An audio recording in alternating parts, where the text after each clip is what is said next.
Welcome back. Well, the post-Easter TV ratings season is on, so it's timely to get a check on the state of the market so far and what to be watching out for. We've got our co-host James Manning from Mediaweek here, and also joining us from Melbourne is Nick Keenan from media agency Mediacom. First, though, let's have a look at the ratings for week 13 for free-to-air.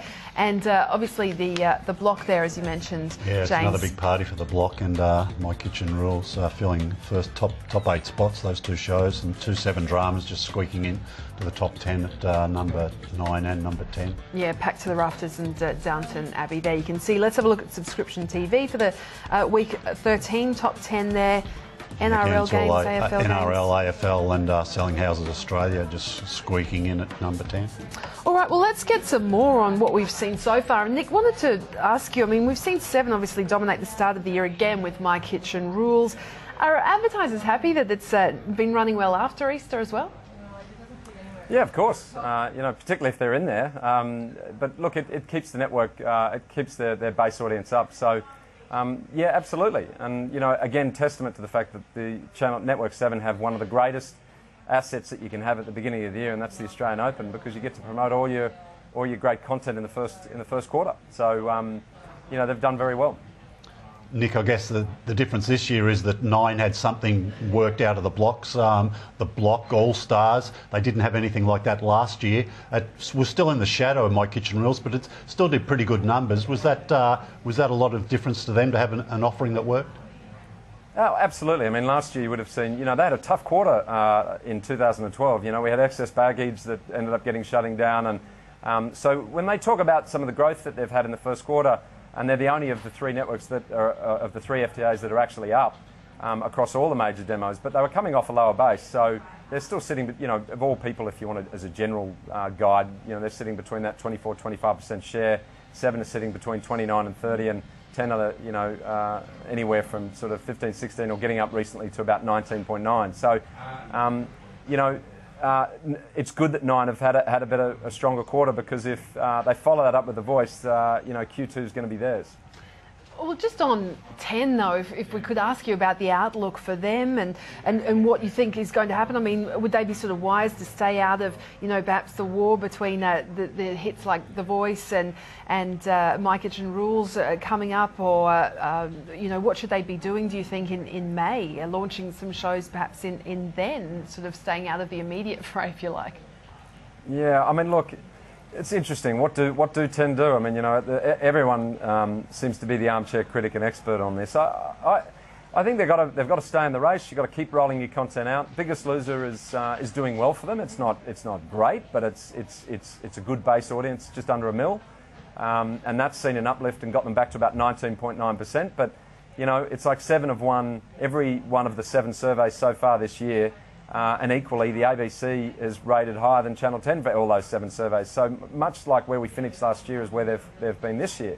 But they've got to stay in it. And things like The Biggest Loser is good content. And I'd also say that Network 10 has a lot of good content. I think Offspring's one of the best Australian pieces of content that we have. But they need to get this marquee show where they can promote what is good content.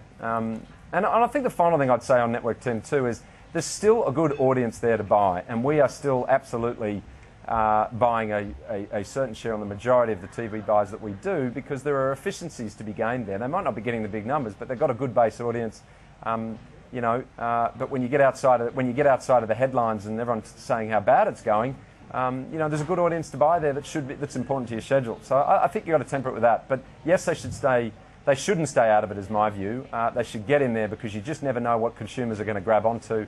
And The Biggest Loser's a very inspirational and positive environment in terms of the story with the mother, daughter, the father, son, and it, people resonate with the contestants. And once that happens, you can keep a good base audience there. So they've got to stay in it.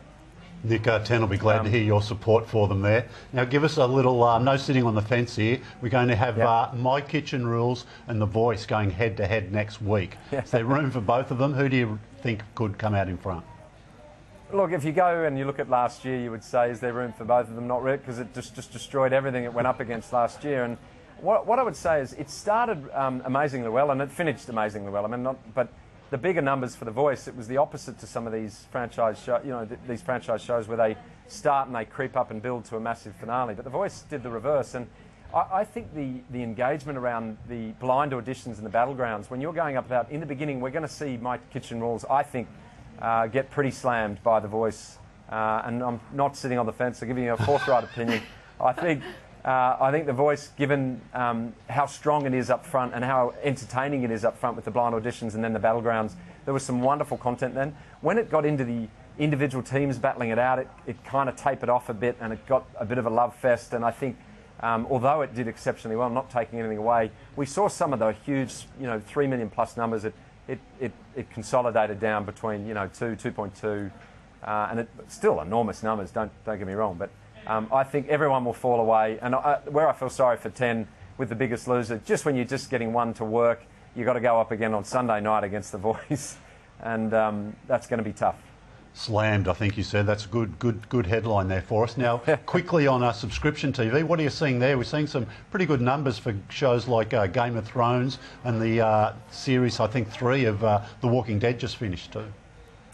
Yeah, and the interesting thing here is they've really got the fast tracking right. So Game of Thrones now, I think it's 24 hours. So the number of downloads versus people watching it. So the subscription TV audience doubled. So you've completely demotivated that audience to go and actually download it, whether legitimately or illegally, whatever they're doing. It's in within 24 hours. So they've gone and watched the show, and boom, look what happened to your audience. Fantastic numbers, and a real lesson there for all networks when they talk about fast tracking good content from the US. Walking Dead, same thing. There is the fast tracking, probably not as quick as 24 hours, but it's a great piece of content for those of you that, if you haven't watched it. Very well written, very well acted, and a top rating show. So in the States, so great idea to just get the fast tracking right. And we saw with Network 10, if you don't, Homeland, equally wonderful content, did not so good numbers. In fact, it slumped down to 600, 700,000 when the previous season finale did 2 million. But they got the fast tracking wrong. Fast tracking in a week or and what they ended up doing when just did not work, because most people in Australia had seen the second or 300,000 people in Australia had seen the second episode when they were airing the first. So that's how not to do it. All right, Nick, it's been great to get your thoughts today. Thank you so much for joining us. Pleasure, guys. Nick Keenan there from Mediaweek. Well, just time for some more news as well with James Manning. And staying in TV, we've seen Discovery Networks bringing Mike Rowe to Australia to promote Dirty Jobs Down Under. Yeah, it's a fascinating little show. Franchise has been going for about a decade now. So they recorded 4 episodes out here, filmed them last year, and he's been out here this week promoting the show. I think it launches on Anzac Day, a Thursday night, so watch out for that on Discovery. And Foxtel screening House of Cards, the Kevin Spacey drama. Yeah, it's interesting. It's a series that Netflix commissioned overseas. That's for the cable cutters, if you like, the people who don't want broadcast or subscription TV. They get all their content off Netflix, but it's been sold to a traditional broadcast, if you like, Foxtel. But they're doing something different. They're going to launch it with, I think, 3 episode mini-series, but they'll put all 13 episodes online that first day, so you'll be able to watch them all if you want to straight away. Just on the Mel B saga as well, going on 7, trying to stop her from appearing on Australia's Got Talent for 9. Yeah, it's been in court this week. We've been hearing from 7's head of production about Brad Lyons, look, they wanted Mel B to come back, work for them again this year. She said, look, she had some visa hassles in the US. She didn't think she could do it. They must have sorted that out, because she subsequently did a deal with 9 to work on Australia's Got Talent, and got to see if the judge rules or she'll be able to move networks. Been some executive movements, haven't there? A new director of TV for the ABC? Yeah, Richard Finlayson's come in, replacing Kim Dalton there, heading it up. He's moved across from a role of Chief Operating Officer at SBS. He's been there for 7 years. And at BBC Worldwide, Julie Darthing's leaving? Yeah, head of their sales department. Run a very successful sales department there. Been with the BBC, I think, for about a total of 25 years. Sort of restructuring a little bit before new MD John Penn moves in there in a couple of weeks' time. Rupert Murdoch, of course, the News Corp chairman's been out visiting Australia ahead of the split of the company. Yeah, he was in Darwin, in Japan actually, over the weekend. He came down, landed in Darwin first, visited the NT News operations there. I think he's doing a bit of a tour around the companies in Melbourne on Thursday. Ahead of the split of the companies, out here with Robert Thompson, who's going to be running the newspaper side of the business with him. The Astra board has farewelled CEO Petra Buchanan. Yeah, absolutely. We've had her on the show a couple of times over the year. I think she's been running the organisation for about 7 years. So there's a new MD in there, Andrew Maiden. I think we both caught up with him briefly this week. So we'll probably get him on the show in the not too distant future, tell us his plans. Yeah, absolutely. And just finally, a very important story. 4 journalists held a press conference calling for protection from assault on press freedom. Sure, yeah. Gina Reinhardt's been trying to sort of take some journalists to court. They say she wants to get at their sources. She sort of disputes that, but she thinks they should be answerable. So yeah, Steve Pennells was one of the from West Australian, Del Ferguson, another one, an aged journalist in Melbourne, who've both been writing a lot about Gina. Yeah, something we'll keep watching. James, Absolutely. as always, thank you so Thanks, much. Bridie. James Manning there from Media Week. That's all we have time for from the team here. Thanks for your company.